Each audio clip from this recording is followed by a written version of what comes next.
Welcome to Grammar, y'all. Thanks for visiting.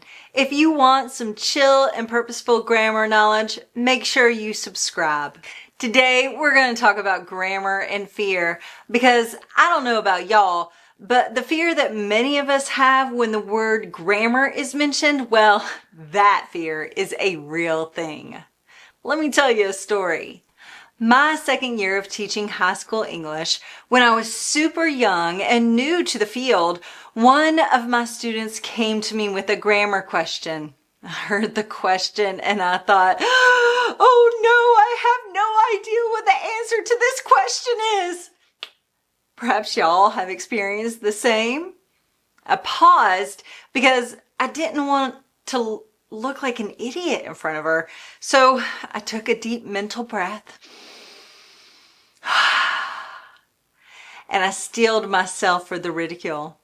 I told the student, okay, let me go ask another teacher and I'll get back to you. After school, I walked across the hallway to a veteran teacher who I knew loved grammar.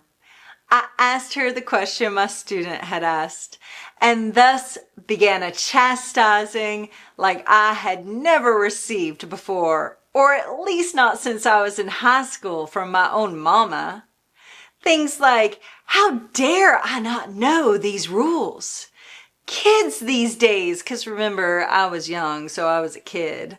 And then, how could they let you out of college without knowing this? Needless to say, it was a very long time before I asked another question. This woman shamed and embarrassed me. My fear of grammar was already there, but she kindled and stoked a new type of fear. The fear that I was supposed to know everything as a teacher, and I didn't. I would imagine that a lot of y'all have stories similar to mine. If you've got a grammar and fear story, make sure you share it below.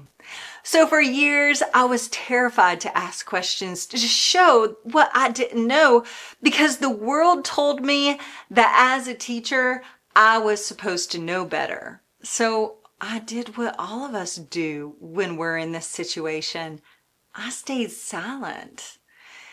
And then, y'all, not until like 10 years or so later, did I begin to really learn something about grammar. And it began with an interest in linguistics. Because, as you may know, grammar is a huge part of linguistics. So I started teaching myself. I read books and books and more books and more books. I very luckily also knew a few folks who loved grammar too, and so importantly, they didn't look at me like I was wrong or that there was some moral deficiency in me when I didn't know a grammar answer. So, time goes by, I'm learning, I'm growing, I'm getting better at grammar, I'm feeling pretty good, and then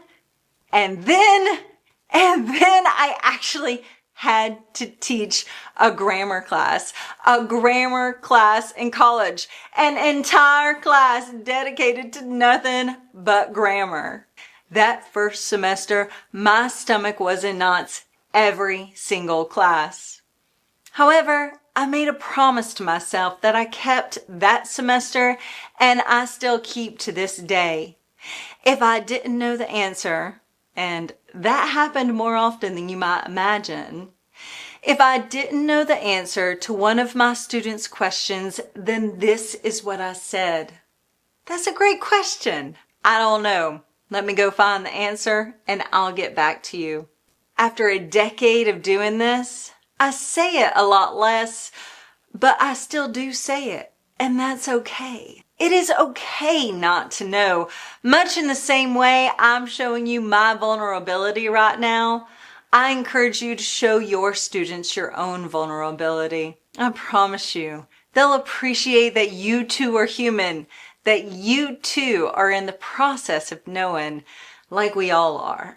Now that I've bore my soul to you and showed you my grammar scars, let me pull out the lens a little and talk about why grammar isn't as fancy as all that. why we need to get off our grammar high horse and just be cool with grammar. Check out Grammar and Fear, video 2, linked below, to figure out a wider view of what grammar really is. Thanks for joining. Y'all take care of yourselves. I asked her the question my student had asked, and thus became...